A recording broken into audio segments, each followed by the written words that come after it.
Ọjọ́ ti pẹ́ tí mo ti ń wẹ́ ẹni tí máa fẹ́. Àdúrà ti gbà àdúpẹ́, ìyàwó ti dé mo ṣọpẹ́, àmì lọ tó máa lọ bẹ́ẹ̀. Fèmí sílẹ̀ jọ, mo ní pẹ́pẹ́. Ìfẹ́ ìyá bá wà kalẹ̀, God bless the day I set My eyes on you. Ooh. and everything I do now is For you. And just in case someone walks up to you and ask how long I plan to spend with you, tell them say Forever we'll always be together. sleep through every weather. Go to from January to December. no retreat and no Surrender. Go to Juka, Thunder. now you be my answer, oh baby. TT line. Good morning. Line. TT line. TT line. TT line. TT line. TT line.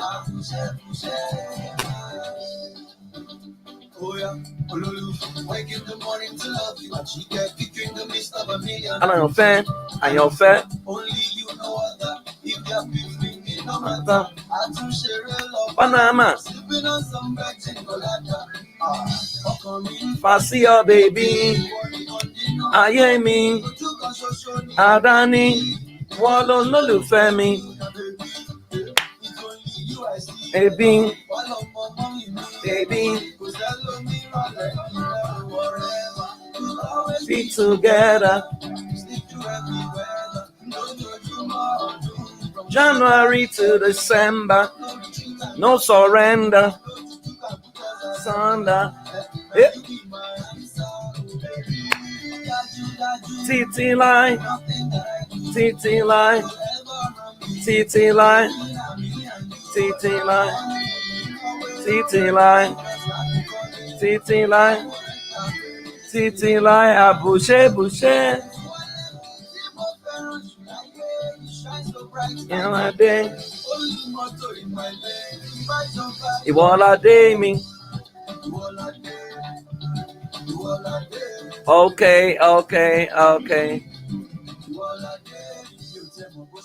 Okay, you're listening to Gaze Baba. I mean, that's one of my biggest mentees. I love him to pieces, and so that's one of his songs. You know, you can get him on YouTube.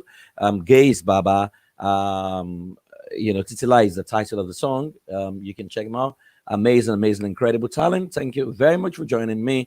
This is PFthinks, and this is episode 94, I think, thereabout. So for line 94 days we've been doing this, and I want to say thank you so much for joining me. For those of you on Twitter, those of you on Instagram, those of you on YouTube, and those of you on Facebook, thank you so much. Today we continue our discussion on the science of parenting, a WHIZKID. And I want to delve a little bit into how to script a child's education. Now, especially if you're raising a child out of Africa, one of the things you need to understand is that our educational system cannot raise your child to become a global icon. For example, if you go across the world, if you meet a typical Japanese or a typical Chinese or a typical Jew or an Indian, there is something that their educational system already conditioned them to be able to do. So I was talking to one of my mentors, and he said to me that you will never become a permanent secretary in India unless you graduated with a first class. You know what it means? That you can become anything, but to become a permanent secretary in India, you need to work in their ministry, and to become a permanent secretary, you need to have made a first class out of school. So it means that they are not just political appointees, they are the intellectual firepower of that country. Now, if you check Finland, the people who cannot make medical school, who cannot make teaching college, teachers training, are the ones who become medical doctors and the rest of them.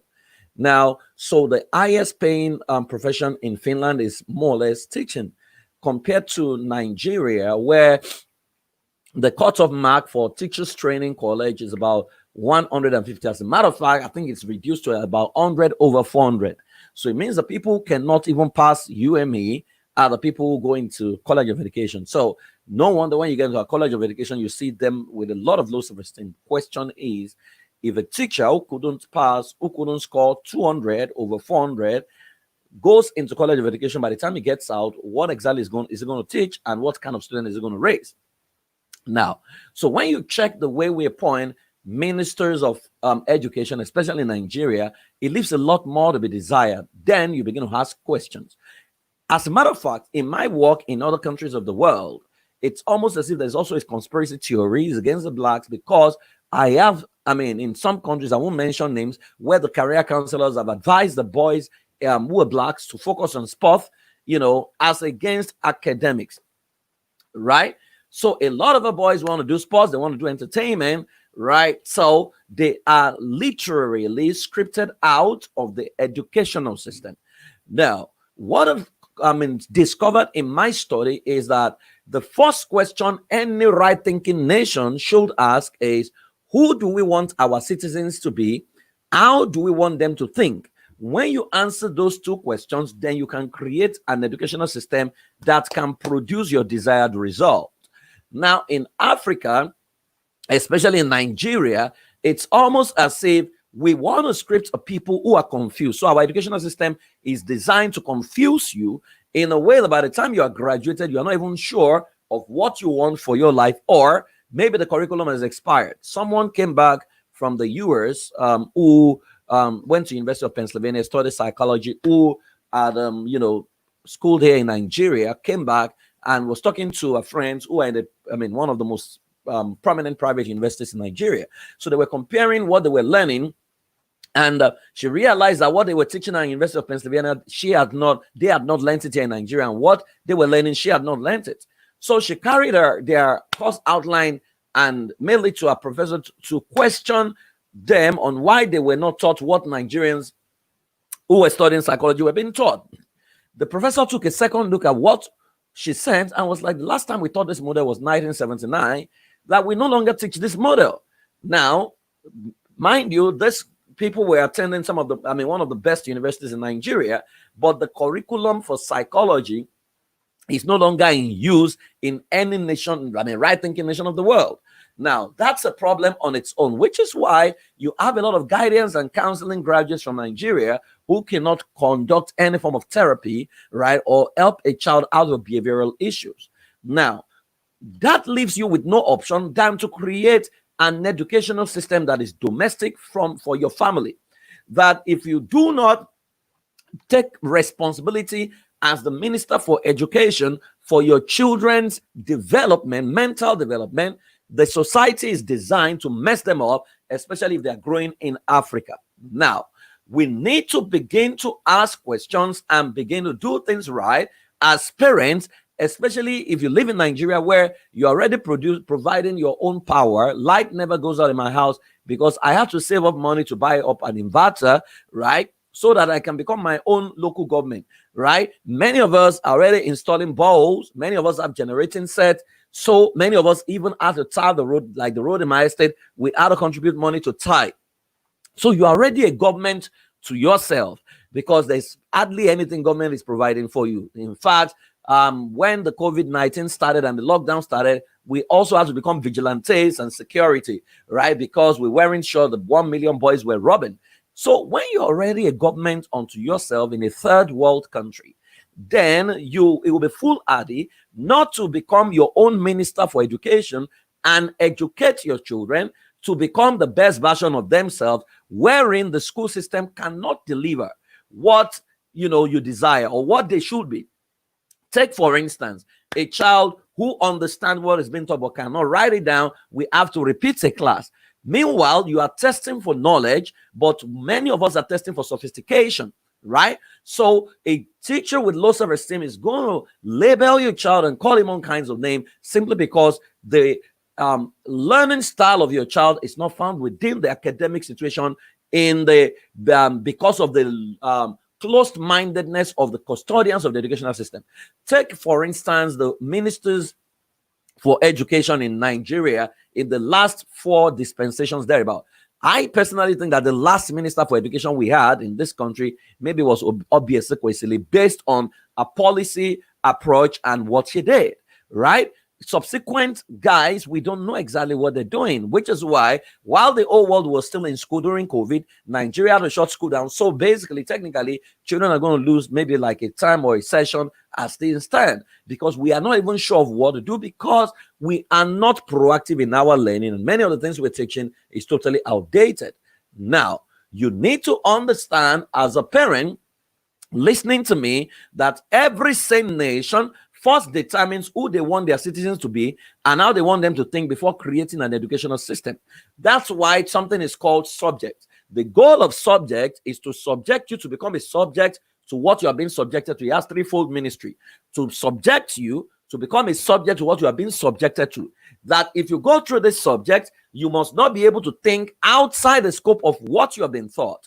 Unfortunately, one of the downsides of our educational system in Africa is the fact that the professors think that they've earned the right not to be questioned. As a matter of fact, if you are the student who is asking questions, you are going to be labeled a questionnaire, or I too know, you're going to be called all kinds of names. But we do not know that without questioning, you can't create a new system. That if you don't question the status quo, you cannot innovate something new, right? That if humanity never questioned the camel, right, as transportation, cars will never be created. That if humanity never questioned car, airplanes will not be created. That if we never question the tabletop phone, then we will never have created handheld device. So when you are in a school and a child is asking question and the teacher is telling the child, keep quiet because period is over, or the professor is saying that if you question me, you are not going to pass. How do we grow as Africans? Meanwhile, in other nations of the world, if a child is not asking questions, they are worried. As a matter of fact, many of us as parents cannot stand the questions our children are asking, right? So we try to bully them because we think it's a distraction. So an intelligent child becomes a dullard simply because the parents in his life or in her life are not taking responsibilities. Now, before creating an educational system, you need to ask, who do you want your citizens to be and how do you want them to think? And I'm glad we're in summer period already where holiday is going to happen. And it's a good time to do it. I've had to create all kinds of curriculum for my children because I have to be intentional. Every template I have studied also showed that they took responsibility for the education of their children.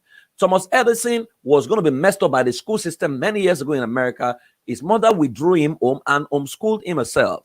Now, every time behavior contradicts profession, someone is trying to deceive others. So if you live in any nation in Africa or third world continent, and you see the educational system and you see the behavior of your government when it comes to the budgeting for educational system, and you see what they spend on. If your government is spending more on building projects and not softwares, right, then you know something is fundamentally wrong in there. Every time the behavior, so if the government says we want to raise, my alma mater said that they want to become the technological forerunner in Nigeria and blah, blah, blah, blah, blah. That was the university I went to, but I went on their website and I realized that the last time anybody tweeted on their Twitter handle was August. Then I know they were joking. So every time someone says this is what I want to do, but you check his behavior and his behavior does not align with what he's saying, the person is out to deceive. So when you check our educational system and you cannot find who children are going to become, right? Personally, if you check Nigerian education, I'm not troubleshot Nigerian education system, I think it's totally designed to produce illiterate and confused adults who will become a political tool in the hand of the custodians of the system. So every subject is designed in a way that you begin to ask questions that the people that created these textbooks, were they thinking at all? So when you see a textbook, social studies, primary 3, right, or year 3, that says that the role of daddy is to go to work and make money, the role of mommy is to sit at home and cook food. When you find that is socialization, your children are going to be subjected to that stereotyping, and it's going to destroy, perpetuate, something that has no relevance in the future. So every time behavior contradicts profession, someone is trying to deceive others, which is why we use the triangle of life to say the first question you need to ask is, what result do we want? If you want to raise children who are going to become WHIZKID and they're going to be useful to their generation, they are going to be able to question their environment anywhere they go and stand their ground, then you need to answer the question, what result do you want? If you want free-spirited children or global icon, then what must you believe about your children? That is the next question. Then your belief must produce a behavior to say, to produce this child, who must I be? To produce this child, what must we teach? What must I expose my child's mind to? So there was a time that I was teaching my children the economic system of every nation on the planet, right? I had to do that intentionally because of their perceptual code. Now, a lot of parents joined me and I began to share my notes with them. Now, there are new things I'm teaching them. I've designed an entire curriculum for them, 2 periods, of what they need to learn. One is autobiography, the other one is learning a skill, right? So you need to be very intentional in asking, who do you want your children to be, or what traits are they showing? Who are they capable of becoming based on the traits they're showing? Who must you become to help them become that? And what curriculum must you serve? Now, we call it creating a domestic educational system. Now, you need to understand that the most important nation on earth is your family, because your family is the production factory of the society. Now, if your family is a nation, then your family must have a vision. I have consistently asked, what is the vision of Nigeria? Nigeria has no vision. So you can see, when you see the the amount of money being looted, you will ask questions. Is Nigeria a country? Because there are indices, through which you can say this is a country. We have not passed any. We can't tick any box because we think tribalism, but we say we are Nigerians, right? So you will hardly find someone who is fully Nigeria, maybe a few people, but you will see people agitate for their tribe. But we have also seen right now that tribal sentiment, religious sentiment, political differences is just a tool. So someone can be PDP this morning and become APC at night, no political ideology at all, right? The revelation from the NDDC probe in Nigeria is proof that no tribal group or no region has a monopoly over looting. Everyone loots anyway, right? So if that cannot serve the best interest of your child, then you are left with no choice than to manage your family. Now, so in creating a domestic educational system, the first question or the first thing you want to do is to create your family vision. Who are you and where are you headed? And what end do you want to see, right? That your family can actually become the solution to a critical problem of the world. Your family can be a family of innovators. Your family can be a family of global icons. Your family can be a family of showbiz icons. It can be a family of musicians. It can be a family of medical innovators, depending on the traits your children are showing. Now, so you need to create a family vision. If I ask you and your spouse to write out your family vision, or I ask your children, do they know your family vision? Where there is no vision, the people perish. Every sane nation in this world has got a clear vision. Now, without a vision, there is no curriculum to develop. So you need to ask yourself, what is our family vision? Now, if in case you don't know how to create a family vision, if you go to my online e-learning platform, school.iampraiseforward.com, you will find creating a family governance, right? It's an entire course on how to create your family vision. You can go there. So number 1 is to create a family vision. Number 2, having created your family vision, you need to determine the portrait of your citizens. Wherein your citizens are your children in this case, right? And here you are asking the question, what are their individual signal? Every child is sending a signal, right? Which is why we said that from ages 0 to 3, your role as a parent is a scout, which means you need to activate your ability to observe the signal your child is sending and interpret it accurately. So what are your children's individual signals? What are they capable of becoming based on this signal if you do the right thing? Let me tell you, some of your children are bigger brand than Michael Jackson. The problem is the handling. If you don't handle them well, they may end up as local champion, especially when your religious or cultural views cannot accommodate the new thing that your child is showing that you don't understand. If you don't understand the traits in your child, take your child to a professional, right? So that they can help you decipher what your child is sending, right? So what are your children's individual signal? What are they capable of becoming at the highest level of their manifestation, right? Good is the enemy of best. If you profile your child from who they are capable of becoming based on their natural ability, and you script them to become that, you would have helped our world and you would have helped your child. Now, how do you want them to compare with other citizens of other nations? When you see a Japanese and you hire a Nigerian, you know exactly what to expect. A Japanese is going to die there. A Nigerian, you may not know what to expect because we have no national ideology and no national. Our educational system is not created to govern human behavior. Do you understand that? The Japanese educational system is created to govern behavior and to deliver a type of human being. Now, someone said to me, yesterday, or did I read it somewhere, that he has had to fire the Nigerians in his top management and hire Indians, right? Because he said Nigerian guys are always giving excuses. Now, that is not to also stereotype Nigerians, because we have a lot of Nigerians who are conscientious, they're very hardworking, and we see them in every nation of the world, right? So you need to determine the portrait of your citizens, that who is a praiseful way. Right? If you're from my family, what should we expect? Of course, one thing you will expect with us is that we'll question everything. We are not intimidated by whatever position you occupy. We will question everything. We will ask questions human beings should ask, right? So how do you want them to compare with other citizens of other nations? If you place a Japanese down and you place a Nigerian, many employers will pick a Japanese, because they know what to expect, because they have a system of education that has governed their behavior and scripted them to act and think in a particular way. Do you understand? Now, if you hire a Finnish citizen, you know what to expect. If you hire an Indian, you know what to expect. If you hire a Chinese, you know what to expect, right? But the question is based on global best practice.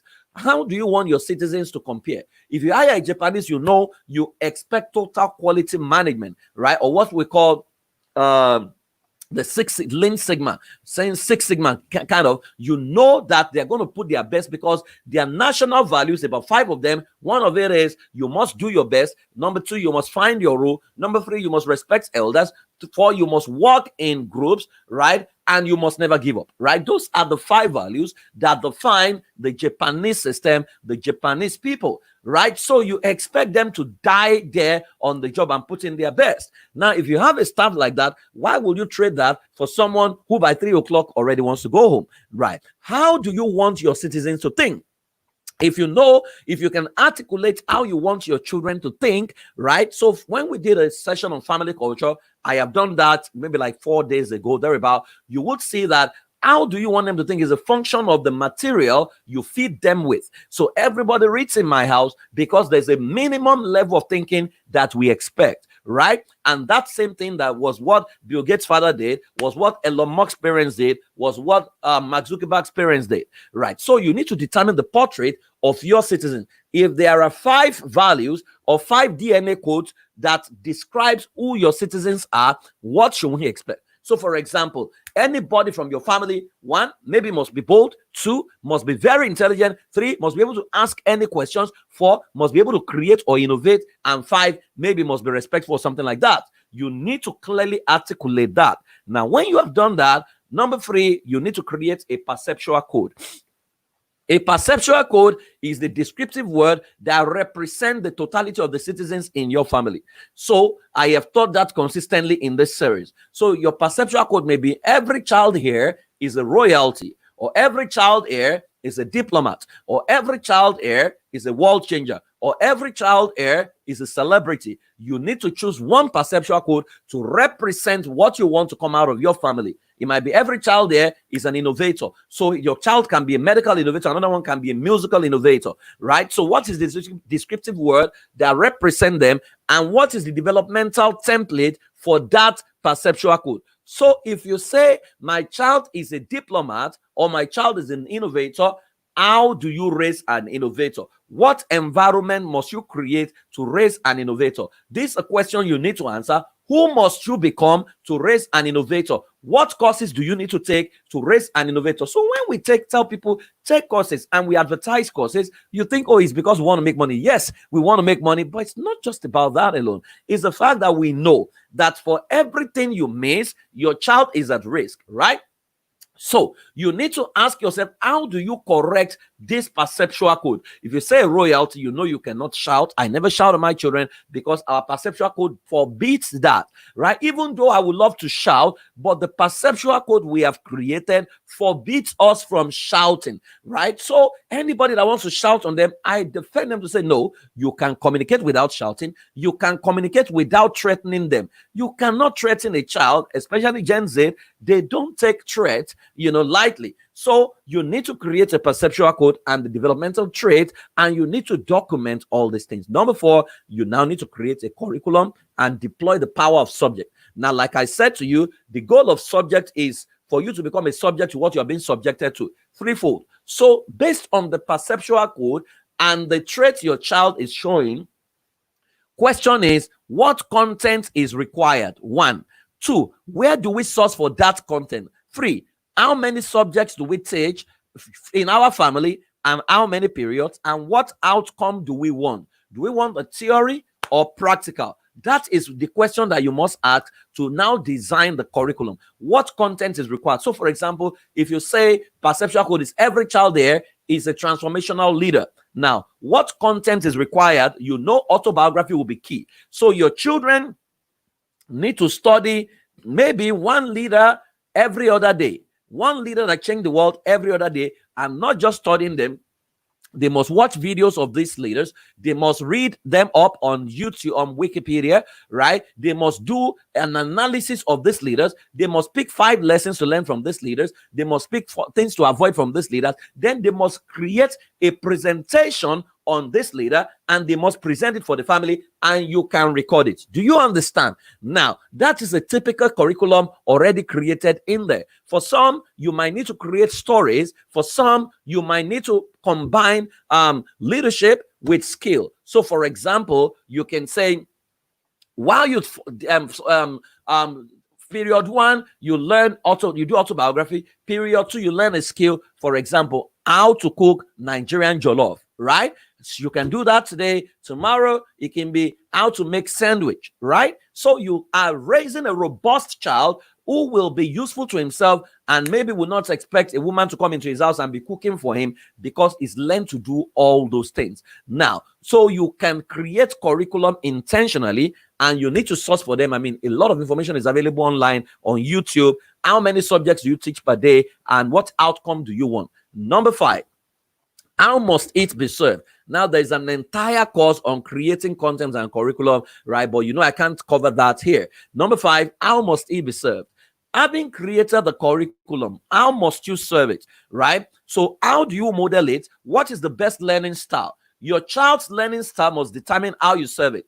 Now, a lot of our children are visual oriented, which is why we need to control what goes into their mind through their eyes, right? Or we need to influence, or we need to be in charge of that, so that they don't internalize all kinds of wrong shapes of things across the society. So how do you model it? Are you going to create plays? Are you going to future pace? Future pacing is you create scenarios where they meet what you're trying to teach, and you ask them, how would you respond? And you create a subliminal kind of guided visualization that can take them into that future, and mentally they would have done it consistently in their mind, that when they find themselves in real life situation, they know exactly what to do, right?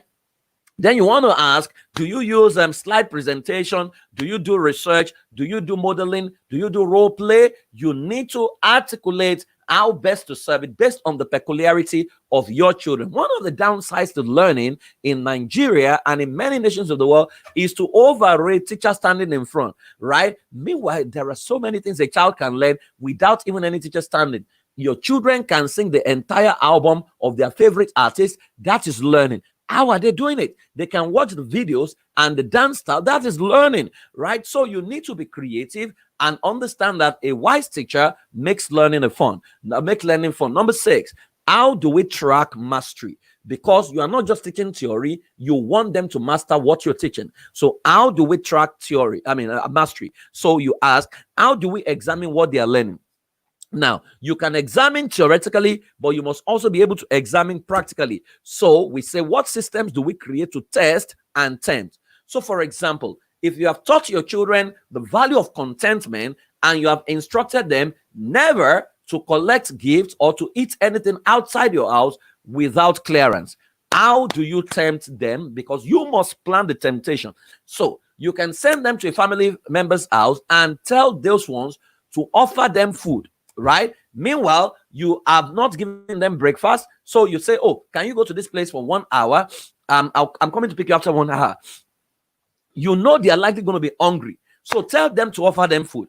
If your children eat the food without getting clearance from you, it's a feedback. Don't get angry. It's a feedback that they have not mastered what you have taught. It means you need to repeat it and reinforce it, right? But if they say, no, we can't eat unless we get clearance from our parents, it means they have mastered it, right? For everything you teach a child, you need to ensure that they write the test, or you create the temptation. The goal of temptation is for mastery. Temptation is not bad, right? So that's why scripture says no temptation has overtaken you except that which is common to man.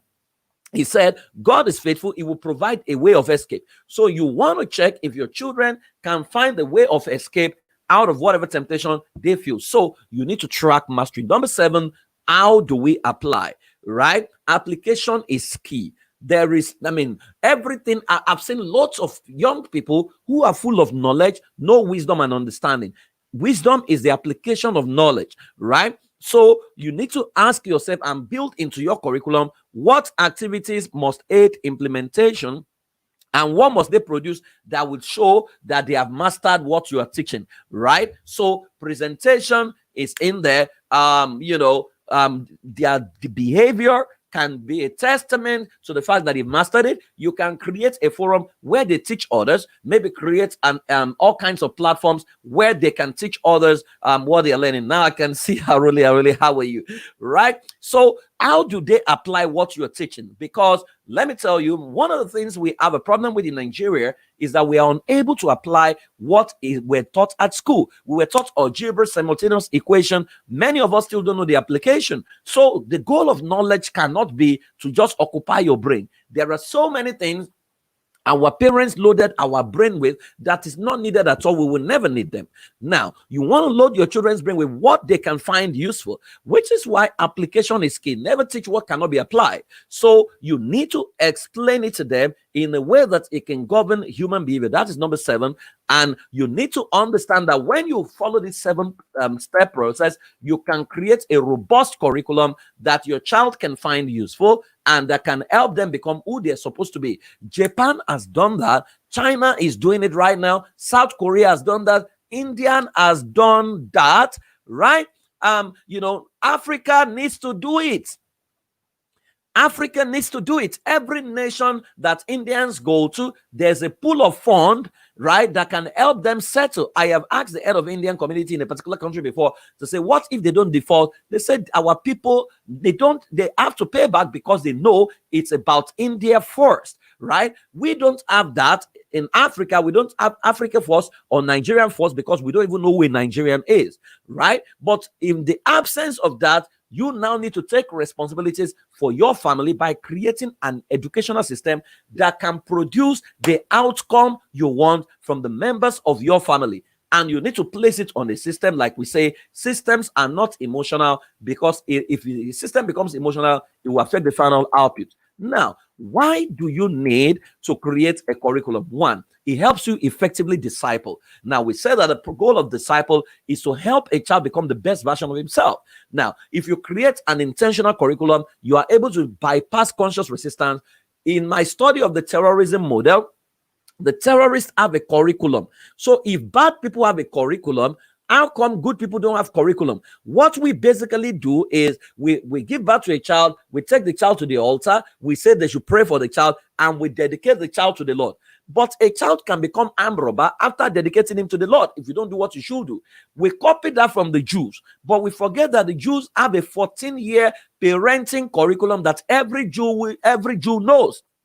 that terminates at age 14 at the bat mitzvah ceremony, where you bring your child to the gate and you lay your hands on your child and you say, "This is my beloved child in whom I am well pleased." What that simply means is, I know what to expect from him because I have done what I should do. We never do that. We just pray for the child and we go to bed. Then the child begins to smoke and we say, "I dedicated the child to the Lord." Dedication is not enough if you don't create a curriculum that can produce an intentional outcome. Number two, curriculum puts you in control of your citizen. It helps you know what to expect, right? Nothing must escape your radar, which is why your curriculum has to be robust. Now, if you are confused, you can reach out to me privately. I can take you through a coaching program on how to create curriculum peculiar to your family, but trust me, it is not free. Number three, it helps you create a special class with a distinct culture. One of the things we do not have is culture. Now, culture is from the word cult, which means there's an expected code of behavior, expected standard that we expect from you, that given, a certain situation, certain circumstances, we know exactly what to expect. Now, the goal of the subject, like I said, is to subject you to what you're being subjected to. Now, it can create a culture and birth a culture, right? So when you see Bill Gates give, recklessly, it was because his mother raised him to do that by ensuring that he participates in charity, and his mother consistently started telling him as a child, "To whom much is given, much is expected." We give to the poor because God has blessed us, and when he has committed resources into our hand, the resources must serve humanity. So it helps you create a special class with a distinct culture. So when you see Japanese, you know exactly what to expect because the power of curriculum has been deployed. Number four, it helps you eliminate peer pressure and low self-esteem. Every time you see children become victim of low self-esteem is lack of identity. Of the victim of peer pressure is because their identity has been compromised. We have said that every misbehavior can be traced to either a non-discovery of self or a non-remembrance of self. So when you create a domestic educational system for your children, it helps them eliminate peer pressure and low self-esteem because they are now proud of their identity and they defend their own identity. I say to my children almost every time, "You are the best that exists. Nobody's better than you." And you could see it in their esteem, in their courage, and the way they see themselves, right? We must protect our children's identity or the society will give them something else. Number number five, it helps you create a predictable outcome, right? Bill Gates' parents said they were not surprised at who he eventually became. Mark Zuckerberg's parents said they were not surprised at who eventually became.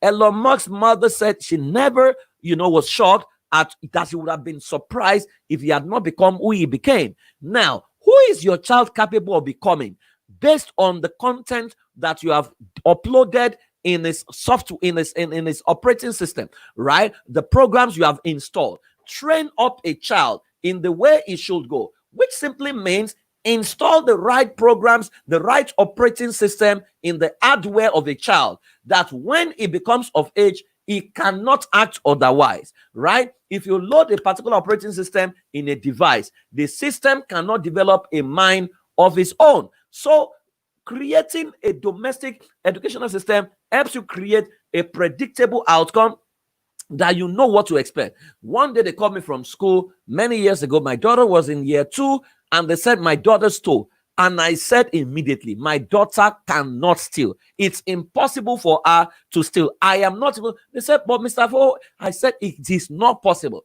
So I went to school. When I got to school, I called my daughter and I said, "What happened?" And my daughter said, "Daddy, there's a place in our school. It looks exactly like our fridge. That, Daddy, wow, there's a lot of biscuits there." He said, "I go there, I pick the one I like, and when I'm on my way, I give some of my friends. The one I don't like, I don't give them." Right? So I asked the person in charge of that place. I said, "You said she stole." She said, "Yes." I said, does she hide to come and take things here?" She said, "No." I said, "How does a thief behave?" "A thief will hide, tiptoe, observe, organize, and steal." I said, "My daughter cannot steal because, did you hear her? It looks like an extension of our fridge," right? The problem is the person that should man your talk shop is busy gossiping away or gisting away and leave the place unattended to, and she goes there. She doesn't even know that we pay for anything at her age. So she picks whatever she likes and she eats away, right? So I had to pay up, whatever she has eaten, right? And I knew I needed to teach her something new. But to put a label of a thief on her, I knew it was a no-no because she did not steal, right? She was a child, and what she was doing was age appropriate. Expected behavior is different from bad behavior, and I knew that because I do not have the capacity to steal. My father conditioned me not to steal. So even if I want to steal, I still will not be able to steal, which is why I cannot understand how somebody gets in the government and he steals what he will never be able to use. That is a function of low self-esteem, right? So curriculum helps you create a predictable outcome that you know what to expect if you have created a robust curriculum, which is why the curriculum that they use to train terrorists will so govern their behavior that even if they want to change their mind to say they don't want to be terrorists again, they do not have the capacity, which is why it's laughable that Nigeria is coming out to say that they've created some repented terrorists. In 1 year, they've consistently... I'm a therapist. I know that to break away from addiction to masturbation or pornography is huge. How much more someone who has been conditioned subliminally through hypnosis to terrorize people? How do you say that person has suddenly repented in 1 year? It's laughable for me, but maybe they have a template they are using and I'm still interested in that template. Maybe you can hate me, but it's very laughable for me as a therapist, right? So curriculum helps you create a predictable outcome, which is why when it's applied in terrorism, you knew the guy will blow up himself. No matter how much you try to convince him or that, even if you love him and say, don't blow up yourself, he's going to blow up himself because the subject that was deployed has subjected him to become a subject to what he has been subjected to. Then the last one, curriculum helps you track your progress as a parent. It helps you track your progress. So you are not waiting for the government to give your child F9 or whatever. No, you know that your curriculum is very clear and you know exactly what to do. So for example, there was a year my son went for prize giving day, and the only prize he won was a prize in music, which is the best subject, which is the subject that he has natural aptitude for. Now, when we got home, he was feeling bad, and I said, no, don't feel bad. I said, who is the best student in your class? He mentioned a particular name. I said, what makes him the best student? He said, because their teacher said so. I said, that's not correct. So I began to ask him, is there any student in your class at your age who can cook? And he said, none. I said, is there any student in your class who never gets angry no matter how much your sister provokes you? He said, well, it's not. He doesn't know of any. I said, is there anybody in your school who knows the economic system of different nations of the world? He said, even my teacher does not know that. I said, but do you know that? He said, yes. I said, how did you know? He said, Daddy, because you taught me. Now, so I said to him, there are things that report card never says to me about you that I know. So I had to organize a special prize giving day for him, to just say, oh, the best age 7 in cooking is David Praise, and I had to hug him and I had to appreciate him. Don't let the school system bully your child. There are aspects of your child that they don't know, which is why I don't like the essence of prize giving day anyway, right? I don't like the essence of pass and fail, that some people can pass, some people can fail. I know it's to reward excellence, but what is excellence? Excellence is dependent on the number of students you are competing with anyway, right? So if the school I went to in Ogun State, where we're speaking Ijebu in our class, I was the best student. But what kind of best student was I? It was based on the available dollars, in quotes, and I'm using that word carefully, the limitedness, the limited view of the people around me. So if I am in the same class with dull people and I'm the king of the dollars, right, I will still become first because somebody must come first. But what is the quality of my first compared to someone in South Korea who has scored 100% at the highest level? So what we celebrate oftentimes is mediocrity. And I see parents carry iPad and they are dancing and they are celebrating what level of curriculum is even being deployed. These are issues we need to begin to think about. And that is why you need to take the education of your child away from the school system and domesticate it in your family to know that you are raising a citizen for the world. There are things school will not be able to teach. Your family must have a domestic education system, and you must be able to create a curriculum from your family that can help the citizens of your family. Let me tell you the beauty of it. If you do it well, you can sell it to others with time, because if you can produce an expected end in your children, it can produce for other people. The greatest strength of any nation is the human resource capacity of the citizens.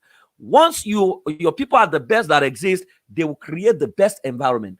Nigerians' environment and African environment is third world because our thinking is third world. It's that simple, right? Which is why somebody says if they bring Japanese to Nigeria and they take Nigerians to Japan, he said in no time Japan will look like Nigeria and Nigeria will look like Japan, right? People make nations.